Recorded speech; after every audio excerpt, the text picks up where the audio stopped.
네, 경제 현장 오늘 이슈 체크로 이어갑니다. 요즘 전 세계가 주목하는 가장 핫한 기술은 AI 인공지능입니다. 사람을 대신해서 글을 써주고 그림을 그려주고 광고와 음악도 척척 만들어내죠. 하지만 인공지능이 핵무기보다 더 위험할 수 있다. 인간이 통제 불가능한 상황을 초래할 수 있다는 무시무시한 전망도 나오는데요. 그래서 주요 선진국들이 AI 규제안을 마련하기 위해 머리를 맞댔습니다. 어떤 내용인지 자세히 분석해보고 향후 AI 산업은 어떻게 발전할지 이경전 경희대 경영 빅데이터 응용학과 교수 모시고 자세히 들어보겠습니다. 교수님 어서 오세요. 네, 안녕하십니까. 반갑습니다. 우리 AI 분야의 최고의 전문가이신 이경전 교수님. 자, AI 규제. 자, 뭐를 어떻게 규제해야 되는지 AI 기술이 지금 어디까지 왔는지 조금 잘 모르겠는데 벌써 인공지능 안전성 정상회의가 처음으로 열렸어요. 네, 그렇습니다. 영국에서 처음으로 열렸는데 우선 이 인공지능 안전성 정상회의 어떤 회의였습니까, 이게? 영국의 그 리시 수넥 총리의 제안으로 이제 28개국이 그 런던 북쪽에 그 밀턴 케인스에 있는 블래치리 파크에서 모여서 네. 이제 직접 오신 분도 있고 또 우리나라 윤 대통령 같은 경우는 이제 온라인으로 화상으로 참여한 그런 회의입니다. 예. 어떤 그 첫 회의죠. 안전성 정상 회의로는 세이프티 서밋 첫 회의인데 어떤 합의가 좀 나왔어요? 네, 일단 세이프티라는 것이죠. 그러니까 인공지능의 어떤 안전성이나 신뢰성에 대한 우려가 커지니까 이제 각 국이 그냥 독자적으로 대응하지 말고 한번 같이 해보자. 그래서 한번 또 협력을 한번 같이 해보자라고 하는 거죠. 그래서 어떤 AI가 어떤 인간 중심적이고 신뢰할 수 있고 책임감 있게 개발하고 이제 사용해야 된다. 그다음에 어떤 위험성, 오용 가능성, 또 뭐 인권 보호 이런 것들을 위해 이제 기여해야 된다. 이런 것들을 했고요. 구체적으로는 이제 프론티어 AI, 굉장히 앞서가 있는 AI, 고도로 발달된 AI 모델이 나올 때, AI. 네, 그런 것들을 이제 미리 시험하도록 테스트를 할 수 있도록 하는 것이 어떤 중요한 구체적인 합의 사항으로 나온 것 같습니다. 프론티어 AI라는 건 뭐 쉽게 좀 설명해 주시면 지금 보시면 이제 그저께 나온 게 이제 그 GPT-4 터보라는 게 나왔거든요. GPT-4 터보. 예, 그래서 굉장히 이제 오픈 AI의 AI가 하루가 다르게 지금 발전하고 있고 그걸 계속 발표하고 있는 상황입니다.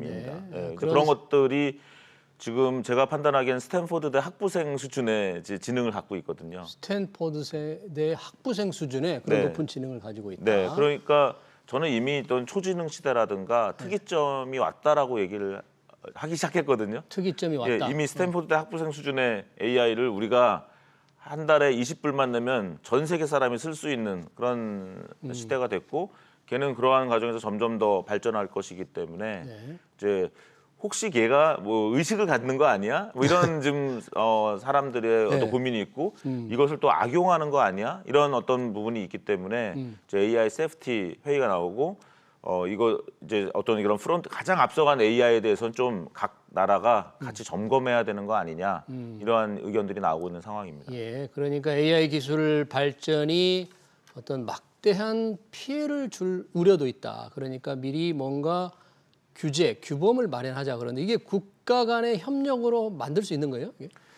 보통은 이제 인터넷이나 디지털 플랫폼에 대한 규제도 비슷했죠. 뭐 미국의 페이스북, 뭐 아마존, 구글, 애플 같은 플랫폼 기업들이 나오니까 유럽에서는 좀 약간 그것을 좀 저지하고 그것의 어떤 발전이나 성장을 좀 늦추려는 그런 노력이 있었던 것처럼 지금 AI가 나오면서 AI가 강력해지니까 약간 EU 중심으로 이제 그러한 움직임도 있는 것이고요.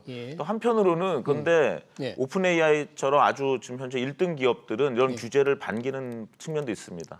규제를 반겨요? 왜 모든 그럴까요? 규제라는 것은 대부분 선발주자를 위해서 만들어지는 경우가 많거든요. 그래서 이제 앤드루 응 같은 그러한 어떤 역시 딥러닝 인공지능 분야에 아주 구루로 알려져 있는 그런 사람은 이러한 규제 논의가 또 AI가 어떤 인류를 멸망시킬지도 모른다라는 그런 생각하에 일어나는 규제는 오히려 현재 앞서 나가고 있는 그런 1등 기업들을 오히려 도와주는 꼴이 될 것이다.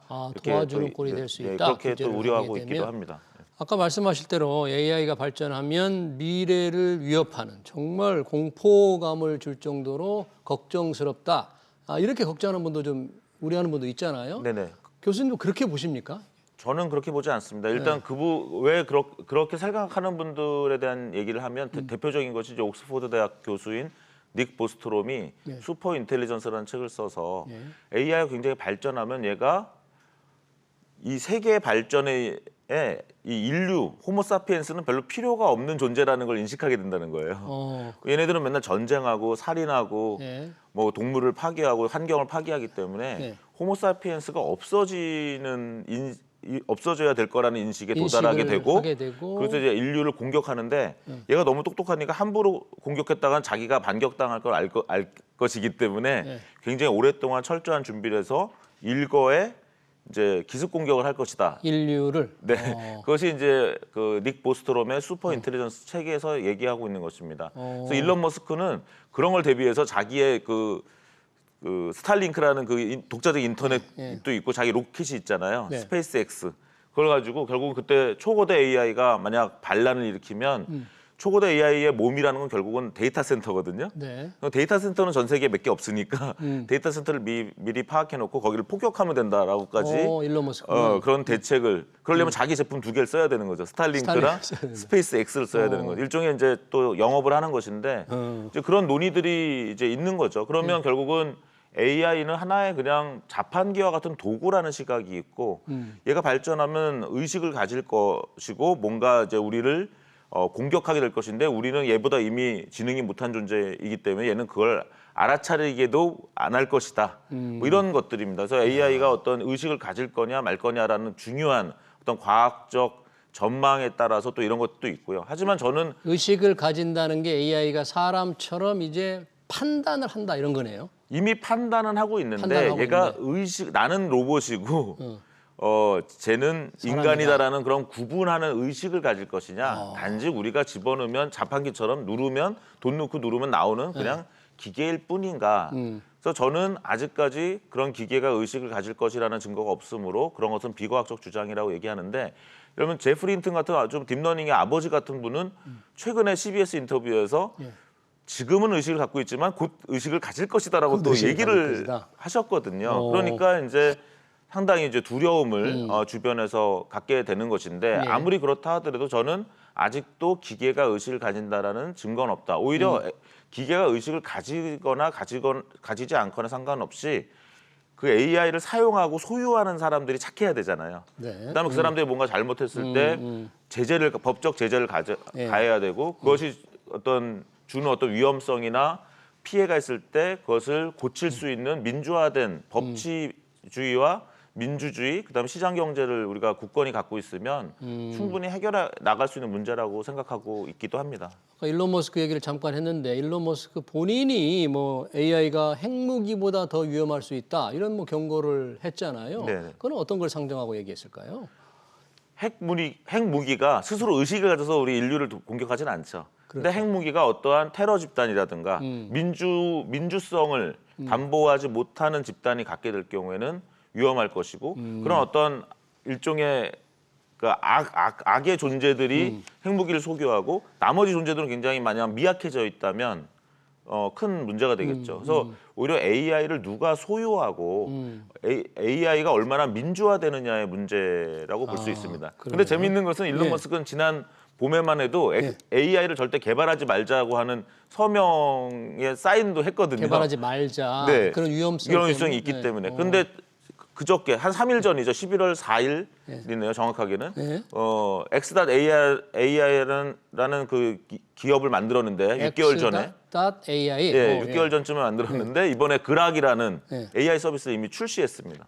그래요? 네. 근데 그 서비스는 오픈 AI의 챗GPT는 불편한 질문에 답하지 않아요. 폭력이나 마약이나 범죄에 관련된 질문하면 거부하는데 이번에 그 일론 머스크가 만든 그 그락이라는 서비스는 마약 제조법에서 알려줘 했더니 알려줍니다.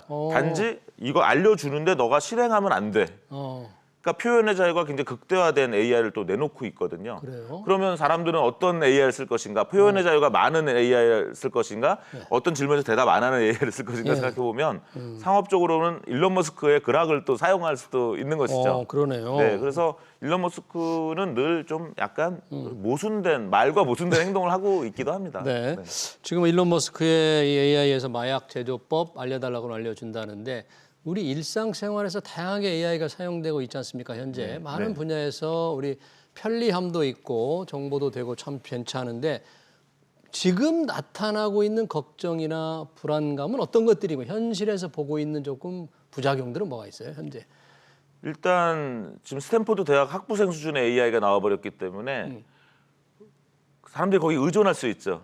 얘가 나보다 답을 잘하네. 그러면 얘가 사실은 틀린 내용을 했는데도 답을 그걸 믿는 바람에 이제 어떤 패가망신한 변호사도 나왔죠. 미국의 어떤 변호사는 GPT 3.5가 내놓은 판례를 가지고 변호를 했다가 그 판례가 다 가짜 판례라는 걸 알게 되면서 이제 변호사 자격을 잃을 위기에 또 그랬어요? 있다는 사람도 이제 보도가 됐던 것처럼 그 변호사분은 그렇지만 지금 일상의 많은 분들이 이제 AI가 내놓은 대답에 의존하고 AI가 내놓은 어떤 편향적 답안에 의존하고 그것이 또 인간의 사고를 지배하는 스며드는 그런 문제도 있을 수 있고요. 편향된 정보, 가짜 정보가 난무하는데 그런 정보에 의지할 가능성이 있다. 상당히 걱정스럽네요. 그러면. 네, 최근에 미국의 그 부통령도 자기의 비디오를 봤는데 이 말 정말 내가 한 거 아니야? 사실은 가짜였던 거죠. 딥페이크 그겁니까? 네네. 그래서 그런 가짜 뉴스 같은 것도 이제 본인도 이걸 자기가 직접 말했었는지 안 했는지를 헷갈릴 정도의 AI가 나오고 있는 거고요. 심지어는 이제 가짜 뉴스의 문제가 아니라 사람을 대신하는 AI가 나오는 거죠. 그래서 다니엘 데닉 같은 어떤 철학자 같은 경우는 우리가 위조화폐에 대해서 굉장히 엄하게 처벌하지 않냐. 그렇죠. 그렇기 때문에 이제 위조 인간에 대해서 엄하게 처벌해야 된다. 위조 인간. 네. AI 인간. 그렇죠. 그러니까 어떠한 사람인 듯한 진짜 사람인 듯한 AI죠. 그럼 얘는 어떤 처벌할 방법이 없어요. 뭐 사형도 할 수 없고 체벌도 불가능하죠. 그렇기 때문에 얘는 훨씬 더 많은 범죄를 저지를 수 있는 소지가 있는 거죠. 벌이 없기 때문에. 그래서 우리가 위조화폐를 많이 처벌했듯이 위조 인간. 그래서 AI를 너무 의인화한 현상들 이런 것들도 조심해야 될 문제입니다. AI의 의인화 상당히 경계해야 된다. 사실 AI가 이렇게 화두가 된 게 생성형 AI, 새로운 콘텐츠를 만들어내는 챗 GPT가 나오면서 그랬지 않습니까? 지금 그 챗 GPT, 이 생성형 AI의 발전 수준은 어느 정도까지 왔어요? 우리나라는 어느 정도인지도 좀 궁금하긴 해요. 어느 정도 됐어요? 작년 11월 30일 날 챗GPT가 나오면서 전 세계 사람들이 깜짝 놀랐고 AI 학자들이 더 많이 놀랐습니다. 죽기 전까지 될 수 없었다고 생각한 것이 돼버렸거든요. 근데 재밌는 거는 지금 딱 1년 돼가는데 1년 동안 너무나 많이 발전했어요. 어느 정도 발전했어요, 지금? 그러니까 왜냐하면 경쟁이 붙어버렸습니다. GPT-4와 그러니까 오픈AI와 구글의 경쟁이 붙었기 때문에 그렇죠. 구글이 한두 달 전에 제민이라는 AI를 발표하겠다고 하니까 바로 GPT-4가 갖고 있던 기능을 다 오픈해버렸어요. 원래 갖고 있던 기능을. 그동안은 오픈 안 하고 그냥 갖고 있다가 구글의 제미니가 나오니까 이제 오픈AI가 GPT-4의 멀티모달 AI 기능을 다 오픈하고 이제 GPT-4 터보까지 발표해서 이제 오픈AI 전략은 아주 우리가 무조건 1등하겠다 하는 전략으로 가고 있고요. 말씀드린 대로 이제 그락이라는 게 나왔고 마이크로소프트도 오픈AI의 GPT-4에만 의존하는 줄 알았는데 며칠 전에 또 파이 1.5라는 자기 독자 개발한 오픈소스형 경량 AI 모델을 또 개발해서 점점 경쟁에 의해서 지금 소비자들은 어떤 혜택을 받고 있는 그런 상황입니다. 우리나라 기업들의 이 생성형 AI 발전 수준 어떻습니까? 뭐 새로운 제품들 다 내놓고 있는 것 같던데 우리도? 약간 근데 저는 좀 우울한 상황이라고 봅니다. 8월 24일 날 네이버 하이퍼클로버 X가 나왔는데 적어도 챗GPT, GPT 3.5 수준은 될 줄 알았는데 조금 못 미치는 것 같다라는 게 이제 평가고요. 지금 뭐 삼성에서도 새로운 지금 AI가 발표되고 있고 LG는 이미 엑사원을 7월에 발표했는데 이제 카카오 같은 경우는 아직 언제 발표하겠다는 계획도 제대로 못 내놓고 있어서 주가에도 많은 영향을 미치고 있는 것 같습니다. 예. 그런데 재밌는 거는 네. 그 에픽이라는 한국 앱이 있는데요. 에픽. 네. 네이버 뭐 그거 아닙니까? 네, 맞아요. 스노우? 네이버의 네. 스노우 네. 쪽에서 만든 걸로 알고 있는데 이제 지난 추석 때 많은 페이스북과 인스타그램에서 많은 사람들이 자기 사진을 이제 올렸는데 어떤 사진이냐면 지금의 자기 사진 한 10장, 12장을 그 에픽이라는 앱에 넣어가지고 예. 넣으면 자기가 마치 중고등학교를 미국에서 다녔던 것처럼 졸업 앨범 사진을 이제 만들어내는 거죠. 지금의 사진을 주면 네. 중고등학교 시절의 사진도 사진인데 만들어준다. 약간 미국에 무슨 중고등학교 다녔던 것처럼 졸업 앨범 사진이 나오는 겁니다. 되게 이제 재밌죠. 그걸로 사람들이 한 5,500원, 8,800원 쉽게 써가지고 예. 270억을 번 거예요. 몇 개월 그래요? 사이에. 이제 이런 것들은 어떤 생성 AI를 잘 응용한 재미있는 어떤 수익 모델 사례가 될 것이고요. 예. 아마 내년에는 이제 본인의 얼굴 사진을 넣은 영화 같은 거를 막 만드는 서비스. 그다음에 뭐 연인이 있다면 두 사람의 어떤 사진을 넣으면 이제 처음 만났을 때가 기억이 안 날 수도 있고 사진을 안 남겨놨을 수도 있잖아요. 네. 근데 이제 스토리를 쓰면 스토리가 그대로 이제 애니메이션이나 영화로 영화로 나오는 그런 것은 아마 내년이면 충분히 나올 거라고 생각합니다. 그럼 관련 스타트업들이 조금 여러 가지 그런 걸 새로운 기술을 만들어서 좋은 제품을 좀 만들어내고는 있군요. 그렇지만 네네. 전반적으로 생성 AI 개발은 우리 기업들 아까 뒤진다. 네이버, 카카오. 예, 원천 기술 쪽이 너무 뒤지고 원천 그 기술. 응용 기술은 아까 에픽이나 이런 것들 나왔는데 원천 기술 쪽이 우리나라에 좀 자본이 집약되어 있는 네이버나 카카오나 LG나 삼성이 잘해줘야 되는데 현재로서는 오픈 AI의 격차가 너무 크다. 점점 벌어지고 있기 벌어지고 때문에 있다. 이 부분을 어떻게 할 거냐가 어떤 국가적 과제이기도 합니다. 우리가 처음에 AI 안전성 정상회의 처음으로 영국에서 열렸다고 했잖아요. 그런데 6개월 후에 우리나라가 영국과 함께 정상회의를 공동 주최하게 됐다면서요. 어떤 의미가 있어요, 이건?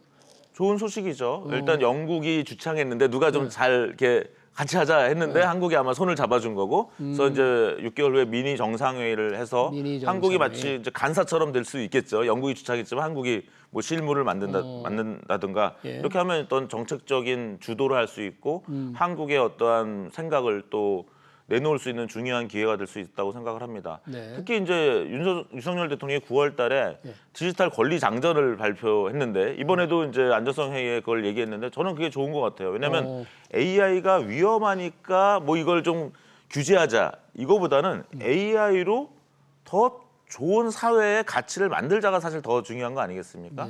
그래서 사람들의 디지털 권리를 잘 향유할 수 있고 혁신할 수 있고 많은 기회를 줄 수 있고 힘없는 사람들한테 뭔가 더 이익을 주는 AI를 만들자는 것이 결국 디지털 권리 디지털 장전이었는데 권리 장전. 그런 네. 것들을 아마 이번에 이제 영국을 비롯한 다른 외국에서 그런 것들 높이 사고 그런 과정에서 어떤 한국이 이제 다음 정상회의를 개최하는 주도할 그런, 수 있는 네. 역할을 하게 됐다 그런 거죠. 네, 그런 것 같습니다. 네, AI 기술 발전 그리고 국제적인 규범 어떻게 만들 것인가에 노력 잘 들었습니다. 지금까지 이경전 경희대 경영 빅데이터 응용학과 교수였습니다. 교수님 고맙습니다. 네, 고맙습니다.